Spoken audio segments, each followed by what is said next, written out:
students, next effect is Peltier effect.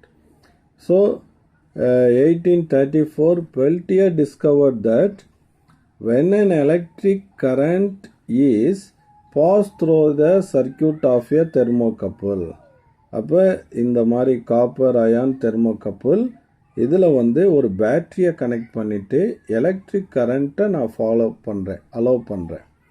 அப்போ என்னாகும் அப்படின்னா ஒன் ஜங்ஷனில் ஹீட் இஸ் எவால்வ்டு வெளியேறும், another junction heat is absorbed. This is known as Peltier effect அப்படின்னு சொல்கிறோம். ஸோ ஹீட் எவால்வ் ஆச்சுன்னா, ஹீட் வெளியேறிடுச்சுன்னா that junction is called hot junction. Heat is absorbed here. Heat இங்க அப்சர்வ் ஆச்சுன்னா that junction is called cold junction. This is known as Peltier effect. அப்போ இங்கே பார்த்தீங்கன்னா ரெண்டு படம் கொடுத்துருக்கான். படத்தில் கரண்ட் காப்பர்லேருந்து அயானுக்கு போகுது. அப்போ காப்பர்லேருந்து அயானுக்கு போகும்போது at A heat is absorbed, so it is cold junction. So at B current is flow from iron to copper, அப்போ heat is evolved, it is hot junction. Next we change the direction of current, பேட்டரியை மாற்றி போட்டுடும். அப்போ இங்கே plus வந்துச்சுன்னா இப்போ ஏங்கிற இடத்துல காப்பர்லேருந்து அயனுக்கு current flow ஆச்சு. இப்போ ஏங்கிற இடத்துல the current is flow from iron to copper. அப்போ இங்கே ஹீட் எவால்வ் ஆகும். So this is hot junction.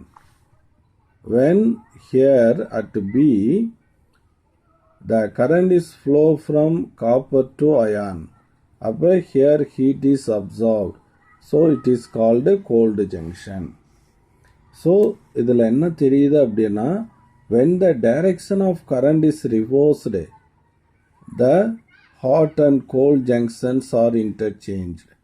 So this is a reversible effect அப்படிங்கிறத சொல்கிறோம்.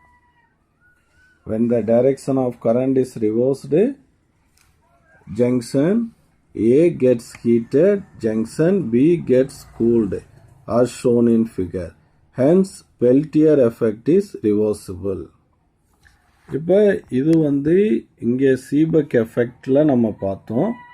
சீபெக் எஃபெக்டில் ஜங்ஷன்ஸ் வெவ்வேறு டெம்பரேச்சரில் இருக்கும்போது இதில் எலக்ட்ரிசிட்டி ப்ரொடியூஸ் ஆகுது.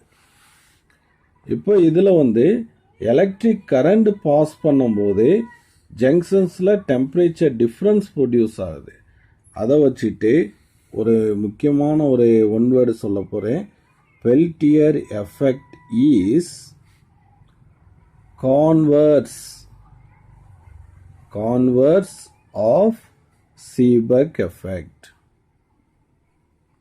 Is a converse of Seebeck effect அப்படின்னு சொல்லிடுறேன். சீபெக் எஃபெக்டுடைய கான்வர்ஸ் எதுனா பெல்டியர் எஃபெக்ட். பெல்டியர் எஃபெக்டுடைய கான்வர்ஸ் எதுனா சீபெக் எஃபெக்ட். ஏன்னா இங்கே டெம்பரேச்சர் டிஃப்ரென்ஸ் எலக்ட்ரிசிட்டியை கொடுக்குது, இங்கே எலக்ட்ரிக் கரண்ட் டெம்பரேச்சர் டிஃப்ரென்ஸை கொடுக்குது. அதனால் இது ஒரு முக்கியமான ஒன் வேர்டாக இங்கே நோட் பண்ணி வச்சுக்கணும். Okay student.